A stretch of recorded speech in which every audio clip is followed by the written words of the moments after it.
Highly recommended. Like, you've got to do it. That's just insane.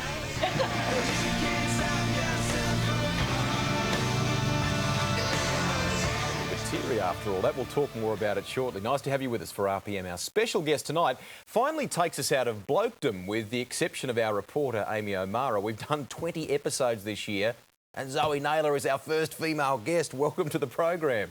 Thank you for having me. We've got to lift our game, don't we? I don't know, I think it's awesome. I'm loving being part of the Blokes. That's good. It has been a bit of a bloke show. I've been a bit worried about that, but we'll blame Hito, the producer, for that, eh? That's right. Acting, reporting, modelling, very impressive CV. What got you started? How did you get in the business? Oh, I think I always wanted to be on 60 Minutes was the goal.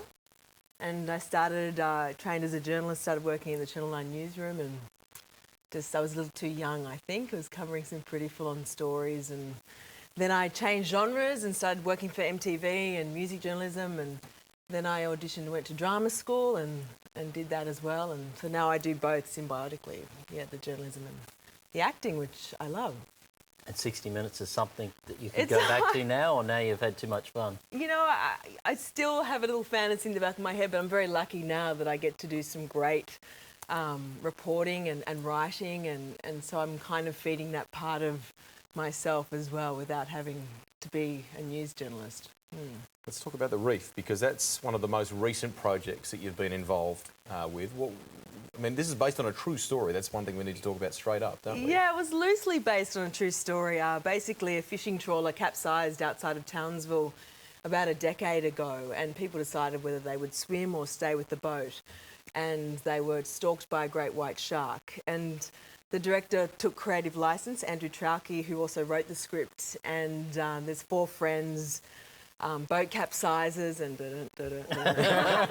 it's on DVD now, and it's really exciting, actually. I went to Cannes with the film last year and was in Catherine recently, and went into the video store to check it out, and they were all out, and there was a wait list, and so hopefully people will see it more on DVD and get a kick out of it. So in real life, would you have stayed with the boat in real life? Would you stay with the boat, or would you swim? Well, I can't tell you what happens, but the outcome wasn't great for anyone, to be honest. Because I can tell you, last time I was in the ocean with this bloke here, we actually came across a shark. Dead set on the Gold Coast. We were having a surf. Went straight underneath us. Oh. He ran like a girl. Straight back to the shore. I wrestled it. Rubbish. I've only ever had one close encounter with a shark, and I was surfing at Crescent Head. It was New Year's Day. Isn't that beautiful? And there was no one in the water, and I just had that feeling, you know?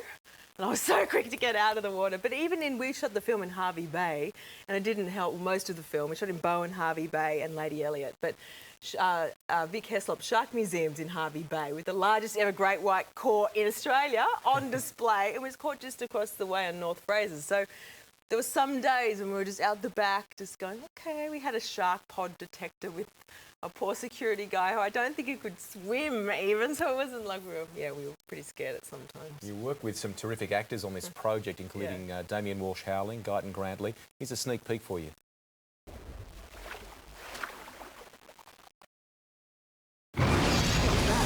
What?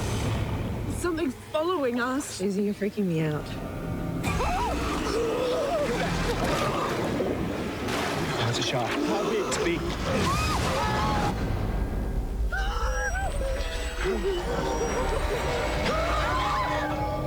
Take some deep breaths with me.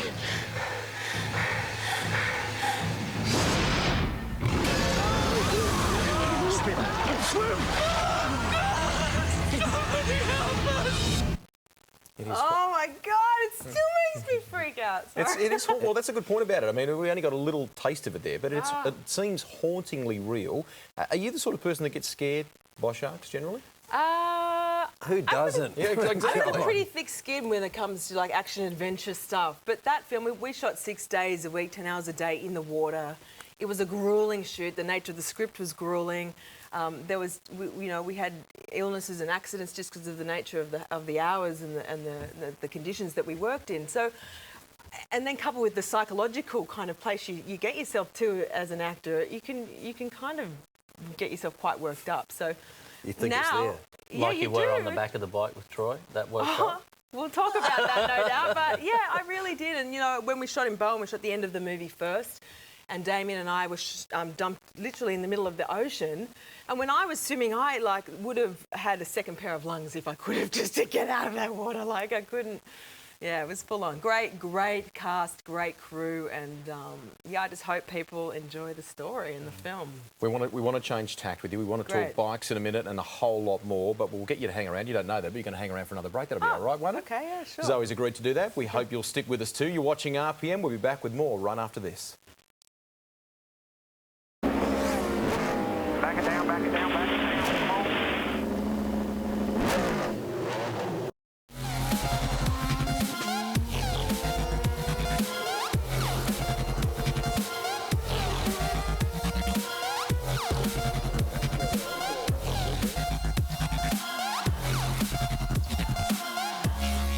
Watching RPM. Our special guest on the show tonight is Zoe Naylor, and Zoe's been talking about her acting, but Zoe, I guess one thing we really want to talk about is motorcycles.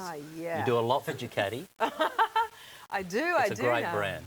Oh, and just beautiful motorcycles. Like, I've laughed because I've often had, I feel like I've got a second boyfriend. Like, I go down to the garage and just turn on the engine and just sit on it. It's kind of really embarrassing late at night. Anyway, Is this your one? no, I wish it was mine. That's the Diavel. I have a 696 and I've just started riding the Multistrada as well. I feel it's a little bit powerful for me, that bike. I haven't been riding, I've been riding a couple of years now, but I feel a bit scared of the size of that engine until I do a track day, I think. Do you do many track days, or do you mainly focus on riding in the hills with friends? Well, no, mostly on my own and with my partner, and we just did our first trip away to Kangaroo Valley together, and that was really, it was actually during the big storms and the wind was like 100 k's an hour. This is me like, like down the freeway, and I got so scared I had to leave my bike at a service station and get on the back of the Multistrada. So, but yeah, I mostly joyriding, and I have only recently really started getting out on more on the open roads. But I find I think beautiful. this is one of your bravest moves here, jumping on the back of Tell this us about this. two-seater. Yeah, come on. I totally lost my. Can I swear on this show? Shit. Just to say, like, I really, like, so I've never pillioned before, and the one time I had pillioned actually was on a scooter, and I hated that. But you're in good hands. You're with the legend. I know, Floyd but Bayliss. I'm not small, and he's small framed. Yeah. And so I got on the back of this bike, and he said, now, just very casual, just, you know, when the G-force, we're slowing down, just hang on and push against the handlebars and just lean with me. And it's damp. And it was wet. It's wet. That's a big thing. And so here we go, and we're going around the corners, and all of a sudden his ass, which is probably half the size of mine, just leans over half the bike, and I'm just like, oh my God, my knee is so close to the ground, and I'm swearing. And then we got down to the straight, and at about 200 k's an hour, we do a wheelie. Like, check this out. Oh my God. Oh my God. And the only thing that's stopping me coming off right now is my ability to hang on. But it puts a whole new perspective on it, doesn't it, when you ride with someone as good as that and you... Well, not only for your riding ability, like, I learned so much about how to manoeuvre and throw my bike around, especially with my weight transference around corners. Confidence, and also just to be with a legend like that. And he gives you like tips on the day. The Troy Bayliss experience, which you can sign up to do. I think there's a website which for the end of this year and early next year. He'll give you tips on your riding, you ride the track, and then you can pillion. And I came off and burst into tears. Like, I couldn't stand up. I was so freaked out.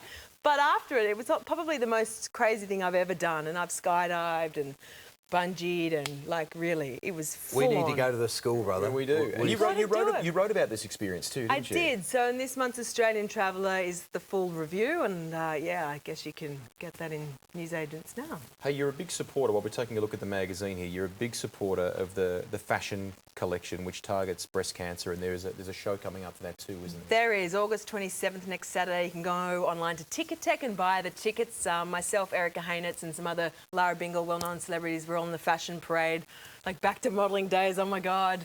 All proceeds will go to breast cancer research for young women under the age of 40. It's a great cause, and the more we can do to raise awareness and help prevent this awful disease, the better. What's the next big project for you? Where to from here? Well, my next film, Robotropolis, is just being released in the UK, so hopefully that'll make it here. And I've got some really exciting stuff coming up with Qantas and Tourism Northern Territory, which you'll see over the next 6 months. You're and busy. Yeah, but it's fun. Like, variety's the spice of life, and I'm lucky to be able to do. Robotropolis. See, I was going to say it, and then I thought, no, I'll throw that one away. I'll skip it.